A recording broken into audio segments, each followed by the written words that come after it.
നമസ്കാരം,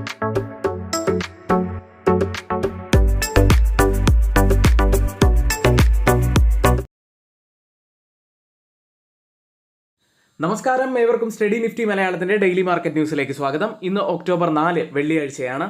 യുദ്ധഭീതിയിൽ തന്നെയാണ് ഇപ്പോഴും ഗ്ലോബൽ മാർക്കറ്റുകൾ ഉള്ളത്. പ്രത്യേകിച്ച് യുഎസിലെ 3 മാർക്കറ്റുകളും യൂറോപ്യൻ മാർക്കറ്റുകളും ഇന്നലെ ഇടിയുന്ന ഒരു അവസ്ഥ നമ്മൾ കണ്ടു. യുഎസിൽ നിന്നും ഇന്ന് വരാനിരിക്കുന്ന ജോബ്സ് റിപ്പോർട്ടിൽ തന്നെയാണ് എല്ലാ പ്രതീക്ഷകളും ഉള്ളത്. യൂറോപ്യൻ മാർക്കറ്റുകളും ഇന്നലെ നെഗറ്റീവിലാണ് എന്ന് സൂചിപ്പിച്ചു. പ്രത്യേകിച്ച് ഓട്ടോ സ്റ്റോക്കുകൾ തിങ്കളാഴ്ച അവിടെ 4% ഇടിവ് രേഖപ്പെടുത്തിയിരുന്നു. ഇന്നലെയും 2% അടുത്ത് ഇടിഞ്ഞിരുന്നു. ഓട്ടോ സെക്ടർ ഇന്ന് നമ്മൾ പ്രത്യേകം ഫോക്കസിൽ വെക്കേണ്ടതാണ്. അതുപോലെ യൂറോപ്യൻ മാർക്കറ്റുകളിൽ ഇന്നലെ നേട്ടമുണ്ടാക്കിയ ഒരേ ഒരു സെക്ടർ എനർജി സെക്ടർ ആയിരുന്നു. ഇന്ത്യൻ മാർക്കറ്റിലേക്ക് വന്നാൽ ഇന്നലെ പ്രധാനപ്പെട്ട എല്ലാ ഇൻഡെക്സുകളും 2% മുകളിലാണ് ഇടിഞ്ഞത്. ഇന്നും ആ ഇടിവ് തുടരുന്നു എന്ന് തന്നെയാണ് ഗിഫ്റ്റ് നിഫ്റ്റി സൂചിപ്പിക്കുന്നത്. ഏകദേശം 50 മുതൽ 60 പോയിന്റ്സിന്റെ ഒരു ഗ്യാപ് ഡൗൺ ഓപ്പണിംഗിനാണ് ഇപ്പോൾ സാധ്യതയുള്ളത്. കൂടാതെ ഇന്നത്തെ പ്രധാനപ്പെട്ട ഒരു വാർത്തയായി പറയാനുള്ളത് റിയൽ എസ്റ്റേറ്റ് സ്ഥാപനങ്ങളിലെ GST ഇളവ് സംബന്ധിച്ച് സുപ്രീം കോടതിയിൽ നിന്നും ഒരു വിധി വന്നിരിക്കുന്നു. ഇത് പോസിറ്റീവായിട്ടുള്ള ഒരു വാർത്തയാണ് റിയൽ എസ്റ്റേറ്റ് കമ്പനികളെ സംബന്ധിച്ച്. പക്ഷേ ഇപ്പോഴത്തെ ഈ ഒരു നെഗറ്റിവിറ്റിയിൽ ഈ ഒരു പോസിറ്റീവ് വാർത്ത എത്രത്തോളം ഇമ്പാക്റ്റ് ഉണ്ടാക്കും എന്ന് നമുക്ക് കാത്തിരുന്ന് തന്നെ കാണാം. ഇനി ഏറ്റവും പ്രധാനപ്പെട്ട ഒരു കാര്യം കൂടി പറഞ്ഞുകൊണ്ട് നമുക്ക് വീഡിയോയിലേക്ക് കിടക്കാം. നമ്മുടെ ലൈക്ക് ടാർഗറ്റുകൾ ഇന്നലെയും മിനിഞ്ഞാന്നും അച്ചീവ് ചെയ്തിട്ടുണ്ട്. ഇന്നും ലൈക്ക് ടാർഗറ്റായി ഫിക്സ് ചെയ്യുന്നത് 160 ലൈക്കാണ്. അപ്പോൾ എല്ലാവരും ലൈക്ക് ചെയ്യാൻ മറക്കരുത്. നമ്മുടെ ചാനൽ സബ്സ്ക്രൈബ് ചെയ്യാത്തവർ ഇപ്പോൾ തന്നെ ചാനൽ ഒന്ന് സബ്സ്ക്രൈബ് ചെയ്യുക. ഇന്ന് നമ്മൾ ശ്രദ്ധിക്കേണ്ട ഏറ്റവും പ്രധാനപ്പെട്ട കുറച്ച് വാർത്തകളിലേക്കാണ്. ഇന്നത്തെ പത്രങ്ങളിലെ മുഖ്യമായ വാർത്ത എന്ന് പറയുന്നത് ഇന്നലെ മാർക്കറ്റിലുണ്ടായ ഏറ്റവും വലിയ ഇടിവ് തന്നെയായിരുന്നു. സെൻസെക്സും നിഫ്റ്റിയും 2% മുകളിൽ ഇടിഞ്ഞു. നിക്ഷേപകരുടെ 10 ലക്ഷം കോടി രൂപയാണ് ഇതോടെ വൈപ്പ് ഔട്ട് ആയിരിക്കുന്നത്. 2024 ഒരു സിംഗിൾ ഡേ ഫോൾ ഏറ്റവും വലുത് എന്ന് പറയുന്നത് ജൂൺ 4 ഉണ്ടായതായിരുന്നു. 1379 പോയിന്റ്സ് ആണ് അന്ന് നിഫ്റ്റി ഇടിഞ്ഞത്. അതിനുശേഷം ഓഗസ്റ്റ് 5 662 പോയിന്റ്സ് നിഫ്റ്റി ഇടിഞ്ഞിരുന്നു. അതിനുശേഷം 2024 ഏറ്റവും വലിയ ഒരു ഇടിവായിരുന്നു ഇന്നലെ നമ്മൾ കണ്ടത്. 547 പോയിന്റ്സ് ആണ് ഇന്നലെ നിഫ്റ്റി ഇടിഞ്ഞത്. ഇതുകൂടാതെ ഡോളറിനെതിരെ രൂപ 2 മാസത്തെ ഏറ്റവും താഴ്ന്ന നിലയിലാണ് ഇപ്പോൾ ട്രേഡ് ചെയ്യുന്നത്. എന്തായാലും ഇന്നും കാര്യങ്ങൾ അത്രത്തോളം പോസിറ്റീവായിട്ടല്ല പോകുന്നത്. ഇന്നൊരു നെഗറ്റീവ് സ്റ്റാർട്ട് തന്നെയാണ് നിഫ്റ്റിയിൽ നമ്മൾ പ്രതീക്ഷിക്കുന്നതും. മറ്റൊരു വാർത്ത ഇന്ന് നമ്മൾ ശ്രദ്ധിക്കേണ്ടത് റിയൽ എസ്റ്റേറ്റ് സ്ഥാപനങ്ങൾക്കുള്ള GST ഇളവ് സംബന്ധിച്ച് സുപ്രീം കോടതിയിൽ നിന്ന് ഒരു വിധി വന്നിരിക്കുന്നു. അതിന്റെ പ്രധാനപ്പെട്ട കുറച്ച് കാര്യങ്ങളിലേക്ക് വരാം. വാടകയ്ക്ക് പാട്ടത്തിന് വാണിജ്യ ഇടപാടുകൾ നിർമ്മിക്കുന്ന ഡെവലപ്പർമാർക്ക് നിർമ്മാണ ചെലവുകൾക്കായി GST പ്രകാരം ടാക്സ് ക്രെഡിറ്റുകൾ ലഭിക്കുമെന്ന് സുപ്രീം കോടതി തീരുമാനിച്ചു. അതായത് റിയൽ എസ്റ്റേറ്റ് സ്ഥാപനങ്ങൾക്ക് വാടകയ്ക്കോ പാട്ടത്തിനോ വേണ്ടിയുള്ള വാണിജ്യ ഇടപാടുകൾ നിർമ്മിക്കുന്ന വേളയിൽ അടച്ച GST input tax ITC claim ചെയ്യാൻ അനുവദിച്ചുകൊണ്ടുള്ള ഒരു വിധിയാണ് ഇപ്പോൾ വന്നിരിക്കുന്നത്. ഇത് എത്തരത്തിലാണ് റിയൽ എസ്റ്റേറ്റ് ഫേമുകൾക്ക് ഗുണകരമാവുക എന്ന് ചോദിച്ചാൽ അവരുടെ മൊത്തത്തിലുള്ള നികുതി ഭാരവും നിർമ്മാണ ചെലവും ഇതുവഴി കുറയും. അത്തരത്തിൽ ഈ റിയൽ എസ്റ്റേറ്റ് കമ്പനികളെ സംബന്ധിച്ച് വളരെ പോസിറ്റീവായിട്ടുള്ള ഒരു വാർത്തയാവാനും സാധ്യതയുണ്ട്. പ്രത്യേകിച്ച് ചില കമ്പനികൾ നമ്മൾ എടുത്തു പറയുകയാണെങ്കിൽ DLF, Godrej Properties, Phoenix Mills, Brigade Enterprises, Oberoi Realty, Prestige Estate, India Bulls Housing Finance, Sunteck Realty തുടങ്ങിയ കമ്പനികൾക്ക് പോസിറ്റീവ് ആവാൻ സാധ്യതയുള്ള ഒരു വാർത്തയാണ്. ഈ കമ്പനികളുടെ പേരൊന്നും റെക്കമെൻഡേഷൻ അല്ല എന്ന് ഒരിക്കൽ കൂടി പറയട്ടെ. നിങ്ങളുടെ എഡ്യൂക്കേഷണൽ പർപ്പസിന് വേണ്ടി മാത്രമാണ് അതിവിടെ ഷെയർ ചെയ്തിട്ടുള്ളത്. ഇന്ന് നമ്മൾ ഫോക്കസിൽ വെക്കേണ്ട മറ്റൊരു സെക്ടർ അഗ്രികൾച്ചർ സെക്ടറാണ്. കൃഷി മന്ത്രാലയത്തിന് കീഴിലുള്ള കേന്ദ്രാവിഷ്കൃത പദ്ധതികൾ യുക്തിസഹമാക്കുന്നതിന് കേന്ദ്ര മന്ത്രിസഭ അംഗീകാരം നൽകിയിരിക്കുന്നു. 2 അംബർല സ്കീമുകൾക്ക് കീഴിലായാണ് ഇവയെ ഏകീകരിക്കുന്നത്. PM രാഷ്ട്രീയ കൃഷി വികാസ് യോജന സുസ്ഥിര കൃഷിയിൽ ശ്രദ്ധ കേന്ദ്രീകരിക്കാൻ വേണ്ടിയും കൃഷോന്നതി യോജന ഭക്ഷ്യസുരക്ഷയും സ്വയം പര്യാപ്തതയും കൈവരിക്കാൻ ലക്ഷ്യമിടുന്നു. പദ്ധതികൾക്കായി 1,01,321 കോടി രൂപയാണ് സർക്കാർ അനുവദിച്ചിരിക്കുന്നത്. അടുത്തതായി പ്രധാനപ്പെട്ട കുറച്ച് സ്റ്റോക്ക് ന്യൂസുകളിലേക്കാണ്. ആദ്യം ബാങ്ക് ഓഫ് ബറോഡ. ഗ്ലോബൽ ബിസിനസ്സിൽ 10.23% വർധനവാണ് ഉണ്ടായിരിക്കുന്നത്. ഗ്ലോബൽ ഡെപ്പോസിറ്റ്സിൽ 9.11% വർധനവ് ഇയർ ഓൺ ഇയറിൽ ഉണ്ടായിരിക്കുന്നു.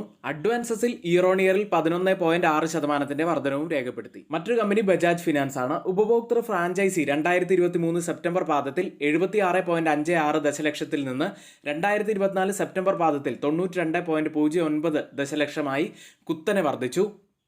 2025 സാമ്പത്തിക വർഷത്തിന്റെ 2ാം പാദത്തിൽ മാനേജ്മെന്റിന് കീഴിലുള്ള ആസ്തികൾ 29% വർദ്ധിച്ച് 3,73,900 കോടി രൂപയായി. ബുക്ക് ചെയ്ത പുതിയ വായ്പകളിൽ 14% വർധനവാണ് ഉണ്ടായിരിക്കുന്നത്. നിക്ഷേപങ്ങളിൽ 21% വർധനവും ഉണ്ടായി.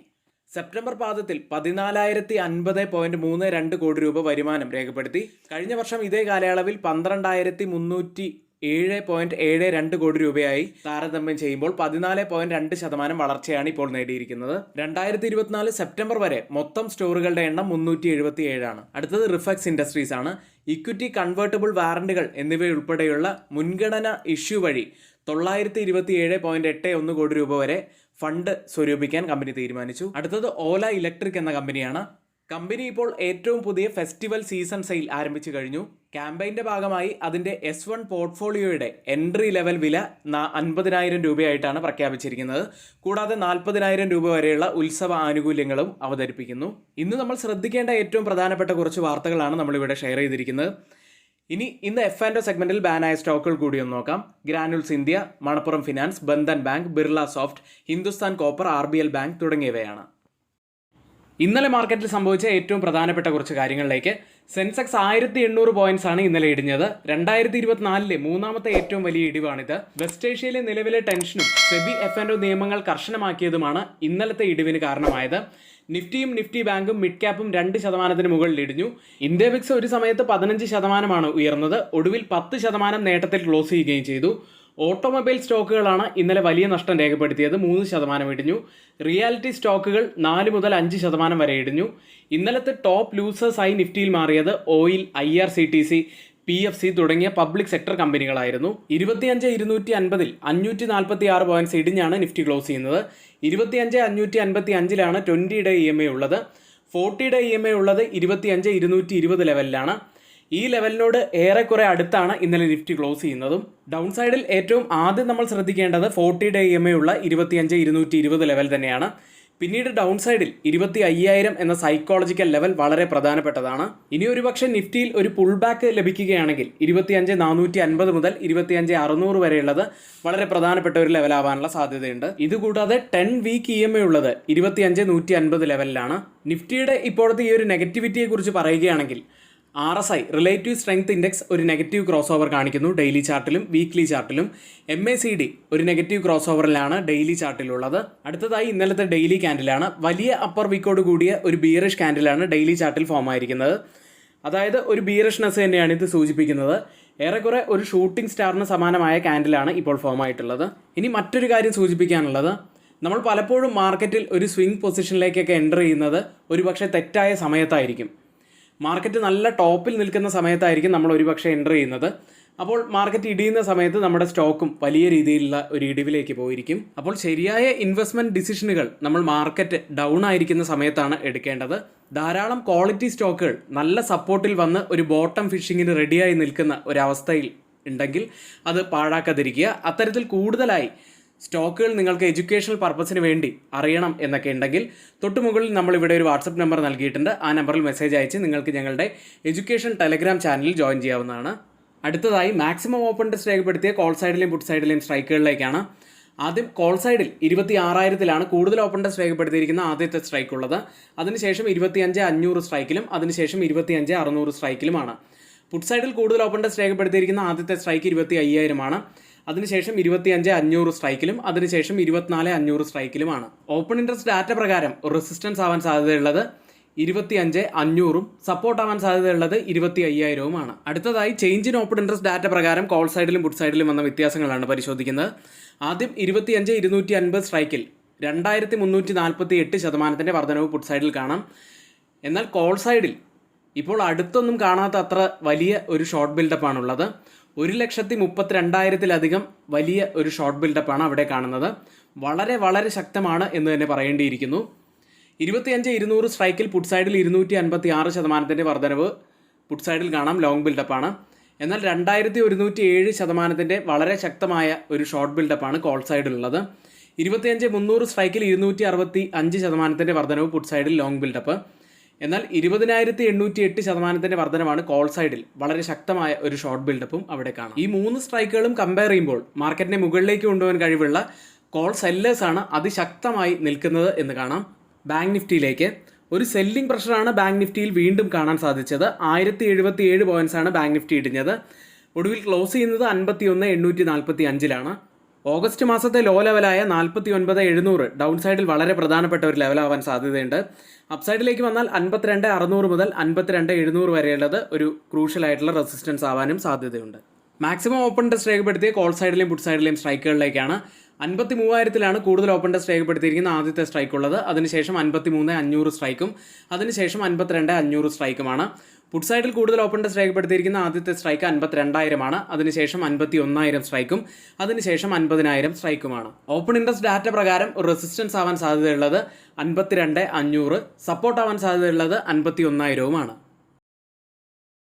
ഗ്ലോബൽ മാർക്കറ്റ് സെഗ്മെന്റിൽ ആദ്യം FIDA ആക്ടിവിറ്റിയാണ്. FIS ഇന്നലെ വലിയ ഒരു സെല്ലിങ്ങിലേക്കാണ് പോയത്. 15,243 കോടി രൂപയ്ക്കാണ് സെല്ല് ചെയ്തത്. DIS ആവട്ടെ 12,913 കോടി രൂപയ്ക്ക് ബൈ ചെയ്ത് മാർക്കറ്റിനെ പരമാവധി പിടിച്ചു നിർത്താൻ ശ്രമിച്ചു. ഇതോടെ 4 ദിവസങ്ങളിലായി FIS സെല്ല് ചെയ്തത് 31,823 കോടി രൂപയാണ്. ഇനി ഒക്ടോബർ മാസത്തിൽ കേവലം 3 ദിവസങ്ങൾ മാത്രമേ പിന്നിട്ടിട്ടുള്ളൂ. ഇപ്പോൾ തന്നെ 20,822 കോടി രൂപയ്ക്ക് FIS സെല്ല് ചെയ്ത് കഴിഞ്ഞു. US മാർക്കറ്റിലേക്ക് വെള്ളിയാഴ്ചത്തെ പ്രതിമാസ US പേറോൾ റിപ്പോർട്ടിന് മുന്നോടിയായും ഇപ്പോൾ മിഡിൽ ഈസ്റ്റിൽ നടന്നുകൊണ്ടിരിക്കുന്ന സംഘർഷങ്ങളുടെയും പശ്ചാത്തലത്തിൽ US മാർക്കറ്റുകൾ ഇന്നലെ ഇടിഞ്ഞാണ് ക്ലോസ് ചെയ്യുന്നത്. ഇന്നലെ US നിന്നും പുറത്തു വന്ന ഡാറ്റ US ജോബ്ലെസ് ക്ലെയിംസ് ഡാറ്റയായിരുന്നു. തൊഴിലില്ലായ്മ ആനുകൂല്യങ്ങൾക്കായി പുതിയ അപേക്ഷകൾ ഫയൽ ചെയ്യുന്ന അമേരിക്കക്കാരുടെ എണ്ണം കഴിഞ്ഞ ആഴ്ച നേരിയ തോതിൽ ഉയർന്നതായി വ്യാഴാഴ്ചത്തെ ഡാറ്റ കാണിക്കുന്നു.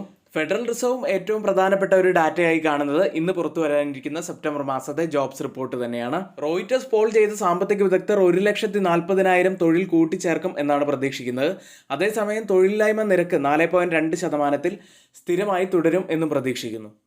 ഇനി നവംബർ മാസത്തിൽ ഒരു റേറ്റ് കട്ടിനുള്ള സാധ്യത എത്രത്തോളമാണ് എന്ന് നോക്കാം. CME ഫെഡ് വാച്ച് റൂൾ പ്രകാരം ഇപ്പോൾ 35% സാധ്യതയാണ് കാണുന്നത്. കഴിഞ്ഞ ആഴ്ച അത് 50% വീണ്ടും ഇന്നലത്തെ മാർക്കറ്റിലേക്ക് തിരികെ വരികയാണെങ്കിൽ ഇപ്പോൾ മിഡിൽ ഈസ്റ്റിലെ ടെൻഷനുകൾ കാരണം കൂടുതൽ നേട്ടമുണ്ടാക്കുന്നത് എനർജി സ്റ്റോക്കുകളാണ്. ഇന്നലെ 1.6% സ്റ്റോക്കുകൾ ഉയർന്നു. US അടുത്ത ആഴ്ചയോടെ റിസൾട്ട് സീസണുകൾ ആരംഭിക്കുകയാണ്. വലിയ ബാങ്കിങ് കമ്പനികളിൽ നിന്നാണ് റിസൾട്ടുകൾ ആരംഭിക്കുന്നത്. ഇനി മാർക്കറ്റിൻ്റെ ഒരു മൂവ്മെൻറ്റ് എന്ന് പറയുന്നത് ഈ റിസൾട്ട് കൂടി നോക്കിയായിരിക്കും. US ലിസ്റ്റ് ചെയ്ത ഇന്ത്യൻ കമ്പനികളുടെ ഇന്നലത്തെ പ്രകടനത്തിലേക്കാണ്. ആദ്യം ബാങ്കിങ് സൈഡിൽ ICICI ബാങ്ക് 1% മുകളിൽ ഇടിഞ്ഞു. HDFC ബാങ്ക് 3.26% വലിയ ഇടിവാണ് ഉണ്ടാക്കിയത്. ഇൻഫോസിസ് 0.40% നേട്ടത്തിലും വിപ്രോ 1.69% ഇടിവിലുമാണ് ഇന്നലെ ക്ലോസ് ചെയ്യുന്നത്. റിലയൻസ് ഇൻഡസ്ട്രീസ് 3.5% ഇന്നലെ ഇടിഞ്ഞത്. ഡോക്ടർ റെഡ്ഡി 0.35% നേട്ടവും ഉണ്ടാക്കി. ഇപ്പോൾ ട്രേഡിംഗ് നടക്കുന്ന US മാർക്കറ്റിൻ്റെ ഫ്യൂച്ചേഴ്സ് ചെറിയ ഇടിവിലാണ്. ഡൗ ജോൺസ് 0.06% ഇടിവിലും S&P 500 0.02% ഇടിവിലും ട്രേഡ് ചെയ്യുന്നു. യൂറോപ്യൻ മാർക്കറ്റുകളിലേക്ക് മിഡിൽ ഈസ്റ്റ് ടെൻഷനുകളെ തുടർന്ന് ഇന്നലെ യൂറോപ്യൻ മാർക്കറ്റുകളും വലിയ ഇടിവിലേക്ക് പോയി. UK മാർക്കറ്റ് FTSE 0.10% ഇടിഞ്ഞു.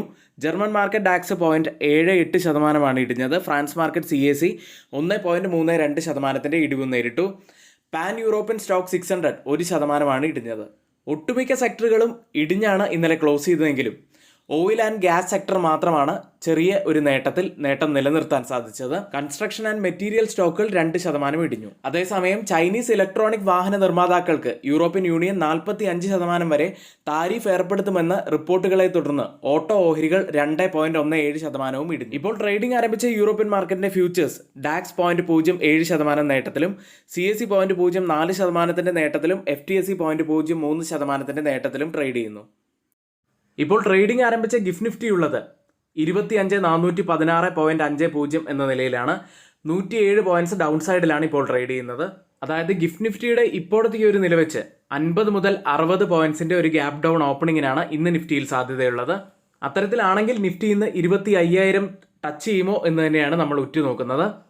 ജപ്പാൻ മാർക്കറ്റ് നിക്കി ഇപ്പോൾ 0.15% നേട്ടത്തിലാണ് ട്രേഡ് ചെയ്യുന്നത്. തായ്വാൻ മാർക്കറ്റ് 0.25% നേട്ടത്തിലും കോസ്പി മാർക്കറ്റ് 0.69% നേട്ടത്തിലും ഹോങ്കോങ് മാർക്കറ്റ് 0.45% ഇടിവിലും ട്രേഡ് ചെയ്യുന്നു. ഓയിൽ പ്രൈസുകളിലേക്ക് ടെഹ്റാന്റെ ബാലിസ്റ്റിക് മിസൈൽ ആക്രമണത്തിന് പ്രതികാരമായി ഇറാന്റെ എണ്ണ വ്യവസായത്തെ ഇസ്രായേൽ ആക്രമിക്കുമെന്ന ഭയത്തെ തുടർന്ന് 3ാം സെഷനിലും നേട്ടം തുടർന്ന് US ക്രൂഡ് ഓയിൽ പ്രൈസുകൾ ഇന്നലെ 5% നേട്ടമാണ് ഉണ്ടാക്കിയത്. ഇപ്പോൾ ബ്രന്റ് ഫ്യൂച്ചേഴ്സ് ഉള്ളത് $77.72 പെർ ബാരൽ എന്ന നിലയിലാണ്. 0.13% നേട്ടത്തിൽ ട്രേഡ് ചെയ്യുന്നു. WTI ഉള്ളത് $73.84 പെർ ബാരൽ എന്ന നിലയിൽ 0.18% നേട്ടത്തിലാണ് ട്രേഡ് ചെയ്യുന്നത്. ഇന്നത്തെ ഏറ്റവും പ്രധാനപ്പെട്ട വാർത്തകൾ ഏറ്റവും ഓതറൈസ്ഡ് ആയിട്ടുള്ള സൈറ്റുകളായ Moneycontrol, Mint, ET Now, Reuters, CNBC, Financial Express തുടങ്ങിയ മാധ്യമങ്ങളിൽ നിന്നാണ് നമ്മൾ എടുത്തിട്ടുള്ളത്. ഇവിടെ പറഞ്ഞ മറ്റെല്ലാ കാര്യങ്ങളും ഞങ്ങളുടെ വ്യൂസ് ആണ്. അത് റെക്കമെൻഡേഷൻ അല്ല എന്നൊരിക്കൽ കൂടി പറയുന്നു. അത് നിങ്ങളുടെ എഡ്യൂക്കേഷണൽ പർപ്പസിന് വേണ്ടി മാത്രമാണ് ഇവിടെ ഷെയർ ചെയ്യുന്നതും. എങ്കിൽ ഇന്നത്തെ വീഡിയോ ഇവിടെ പൂർത്തിയാവുന്നു. ഏവർക്കും നന്ദി.